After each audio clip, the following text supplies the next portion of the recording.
You mentioned Saquon Barkley. He came out recently and said that the Eagles, he believes this Eagles Super Bowl winning team should be regarded and go down as a top 5 all-time team. What do you think? Yeah, I mean, after one season, I mean, it was a great run, but even in the NFC, they were never considered the number one team in the NFC throughout the entirety of the season until the very end when they started playing great, and good for them, they did. But come on, Detroit was the team that we talked about being the number one team in the NFL for most of the season until they started getting decimated by injuries. So from a one-season standpoint, they are a great team. But to put them in a category of one of the great Super Bowl teams ever, I think you got to put some back-to-back years together. You know, some a history of really good football over the course of 5 or 6 years. You know, to put them in that category, then we'll kind of reevaluate where they are. But I will say this, you know, based upon how the NFL is structured, I think you can make a compelling argument, like top 3 offensive line in all of football. I think that's fair.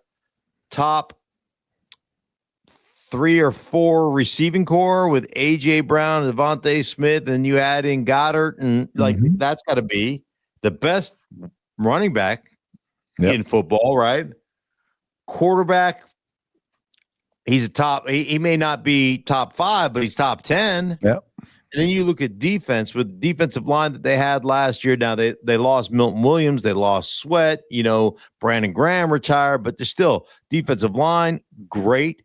Bond at the linebacker position, their linebacking core, you know, all pro with a middle linebacker, and their secondary, you definitely put them in the top 3.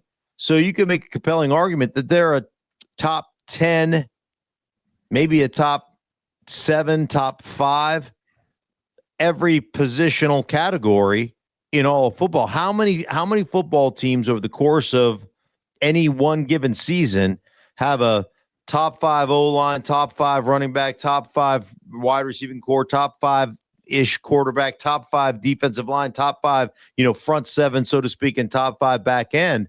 I don't know how many would fit in that category. True. But maybe right off the top of your head, if you're trying to rank the single season greatest teams ever, I know you would put your 1991 Washington Redskins at number 1.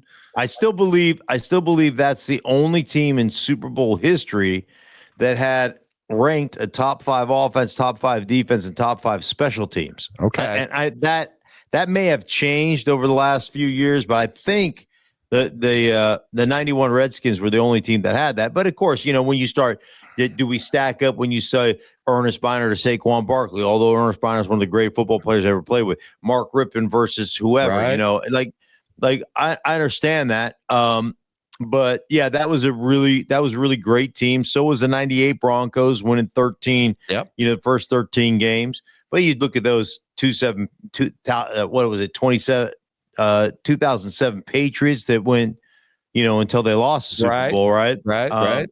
There's a lot of those San Francisco teams back in the 80s, the Pittsburgh teams back in the 70s. Jimmy Johnson's Cowboy teams teams were just offensively, they were a juggernaut. So, but I tell you what, at least it's not what Saquon Barkley said is not insane. No, it's not. No, it's not insane at all. It's like it's very debatable and it's conversation worthy, to be sure. Since we last talked, Nick Sirianni signed a new deal, and what a remarkable journey he's had, huh? From we're gonna build systems to rock, paper, scissors at the start, that awkward introductory press conference, to a lot of success, going to the Super Bowl, and then things falling apart to the point where it looked like he was squarely on the hot seat.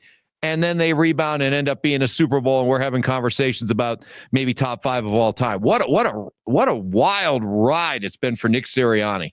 Right, fighting with the fans, kind of doing some douchey things that people criticized him for. You know, Philadelphia talking about, you know, maybe, you know, like I think he got himself kind of on and off the hot seat. Yeah. And start off, remember, I think the biggest thing for me with Nick Sirianni, and I have the benefit of sitting down with him on multiple occasions and talking to him as I was doing an Eagle game, done a bunch of Eagle games since he's been the head coach. But one of the biggest things for me was, he was not only the head coach, but he was the play caller. And Shane Steichen was his offensive coordinator. And they went 2-5 in his first year. And after those 7 games, and Philly's a very impatient and, a lack of patience city. But after those 5 games, he turned over the play callings to Steichen. And Steichen takes over. And a year later, they're in the Super Bowl. They lose it to Kansas City, but offensively, they were outstanding. Steichen goes on, to be a head coach at Indy. They have a year where they're kind of off. I think Brian Johnson was the coordinator. It's off. It doesn't go well. Revamp it. They go out and get, they go out and get Kellen Moore. And now he's the head coach in New Orleans. But like his ability to say, hey, man, this isn't going well for me. Let me delegate authority. Let me be the head coach. Let me, have it definitely, be the straw that stirs the drink and make sure that we're doing what I want to do, but still being able to manage my football team. I give Nick Sirianni a ton of credit for doing the things that he did, making the adjustments he did, and for them having the success they've had. And I will tell you this, man, like he constantly is walking into one of those meetings. You're in Philadelphia and he's got like a Jalen Hurts t-shirt that he made, for the whole team, right? Or he's got some, like they do a lot of cool things within that facility that I think that he resonates with the players from that standpoint.